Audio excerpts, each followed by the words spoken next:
That was Governor Larry Hogan speaking earlier today on Maryland's response to the COVID-19 outbreak. The governor joining us live from the State House in Annapolis. I know it's been very busy, Governor. Thanks for taking some time for us.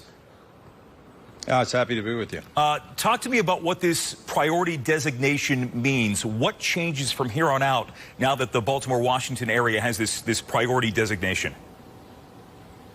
Well, so, as these hotspots are popping up around the country, obviously they're trying to focus on the ones that are having the most activity. And I just spent, the past week and a half, 2 weeks trying to convince them that the Washington, Baltimore region was going to be the next one kind of on the horizon. We were seeing our numbers starting to quadruple, and now we've been on the radar screen. They've now said that they're going to focus here.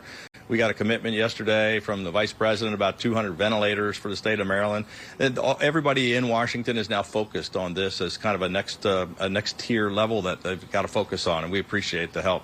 You were really ahead of the curve when it came to these stay-in-place suggestions. Then it became an order. I'm curious if you believe that social distancing, that Marylanders are doing their part in creating these spaces between each other, because we're seeing some areas, we saw it in D.C. over the weekend, where some people, they're getting cabin fever. They want to get out, and they're really not taking that into consideration.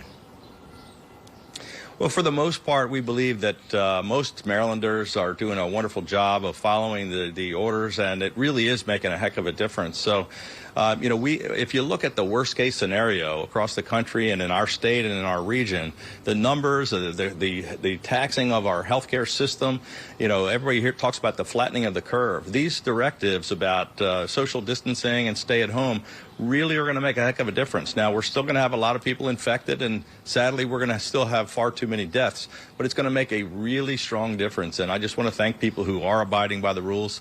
Those few places that are not listening, we want to make sure that we really take some actions to keep that from happening. And I know that they did in the District of Columbia shut down that fish market where they had the issue over the weekend. When you look at the region right here, you obviously had those stay-in-place orders early on. Virginia was sort of last to put that into effect, but Virginia was also the first state in our region to close schools for the rest of the year. Where does that stand across Maryland? Is that a viable consideration, or is the preference still to reopen these schools at some point if it's safe?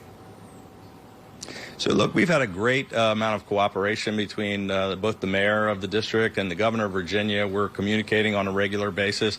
We were the first state in the nation to shut down all the schools statewide. But we're all working together, and really we have not made the final determination. I don't believe the district has either about what to do about the remainder of the year.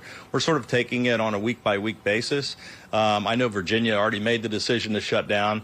We don't know exactly when this is going to peak and when we'll be able to get back to normal. I mean, we very well may have to make that same decision as Virginia, but we're not ready to make it quite yet. We're going to take a look at the data and the cases for the next couple of weeks before we make that decision. Before we let you go, Governor, the CARES Act was passed here in D.C., $2.2 trillion stimulus.